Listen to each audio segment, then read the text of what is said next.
اعوذ باللہ من الشیطان الرجیم بسم اللہ الرحمن الرحیم ومن دونہما جنتان فبأی آلاء ربکما تکذبان مدحامتان، اور ان دو کے علاوہ دو اور باغات ہیں، بس اللہ کی کن کن نعمتوں کو جٹلاؤ گے؟ دونوں نہایت ہی سرسبز یعنی خوبصورت۔ اللہ تبارک و تعالیٰ کے کلام میں اس جگہ جنت کی نعمتوں اور اس کی خوبصورتی کی بات ہو رہی ہے۔ بار بار ایک ہی مفہوم کی آیات آ رہی ہیں کہ اللہ تبارک و تعالیٰ کو جیسے پسند ہے اس نے کلام فرمایا ہے۔ دو جنتوں کا پہلے ذکر ہوا ہے اور دو جنتوں کا اب ذکر ہو رہا ہے۔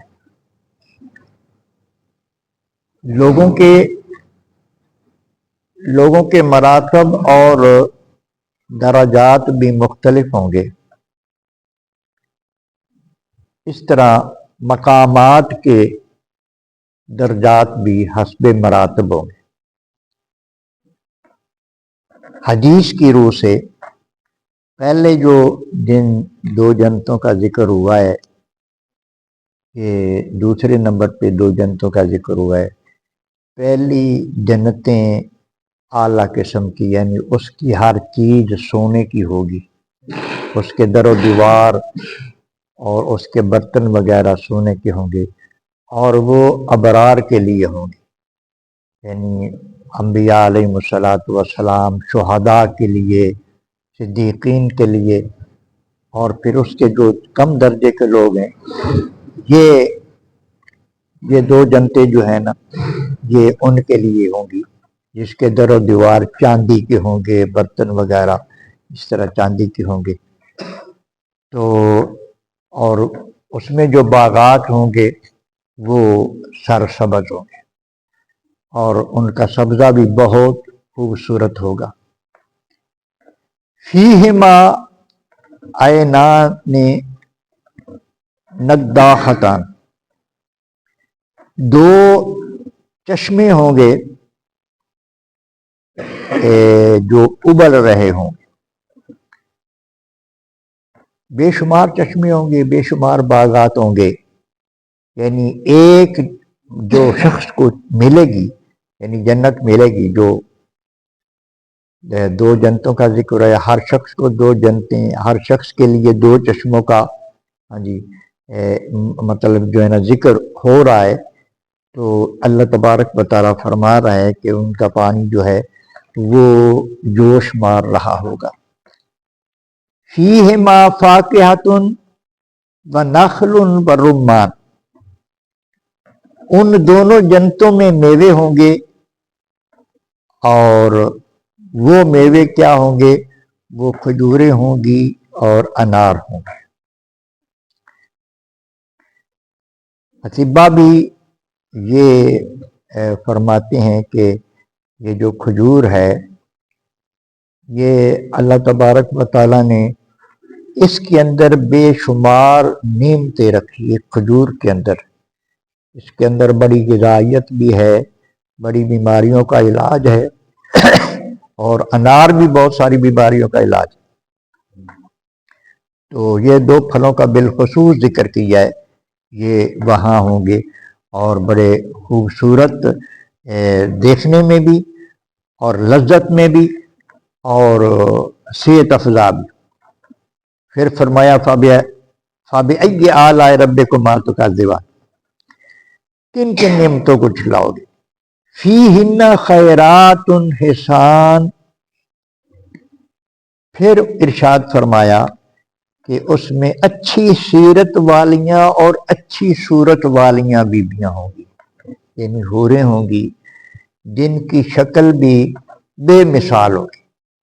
یعنی دنیا کا حسن اس کے مقابلے میں کچھ نہیں ہوگا، اور ان کی سیرت بھی بے مثال ہوگی، کیونکہ انسان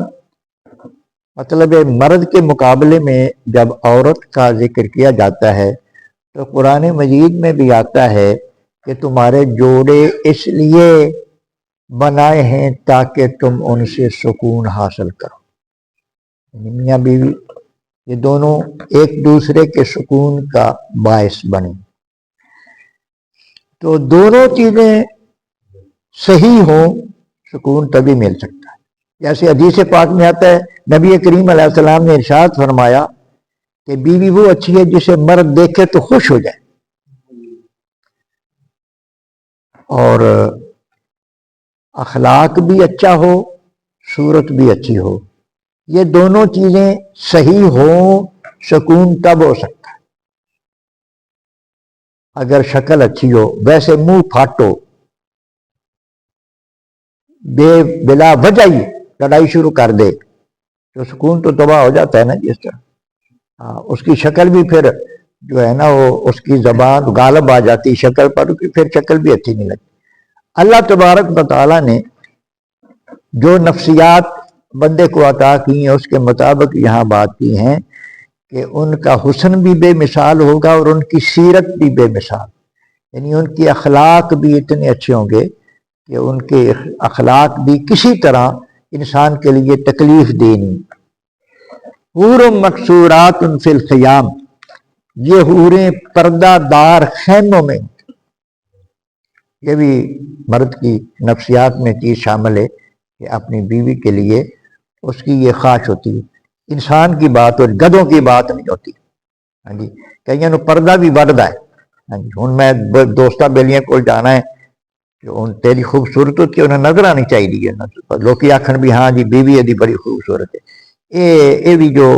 گدھا ہوتا ہے نا انسان کی فکر نہیں ہے، اس کی سوچ گدھوں کی سوچ ہے اس قسم کی۔ تو اللہ تبارک و تعالیٰ ارشاد فرمایا کہ وہ پردے دار خیموں میں رہنے والی جو حوریں ہوں گی وہ پردہ دار ہوں گی اور پردے والے خیموں میں رہنے والی ہوں گی۔ ابھی اللہ ربکم تکذبان، اللہ کی کن کن نعمتوں کو جھٹلاؤ گے؟ تو اللہ تبارک و تعالیٰ نے یہ ساری تعریف جنت کی اور جنت کے اندر جو نعمتیں ہیں جو انسانی فطرت کا تقاضا ہے اس کے مطابق ہی اللہ نے بات کی۔ اللہ سننے کی توفیق عطا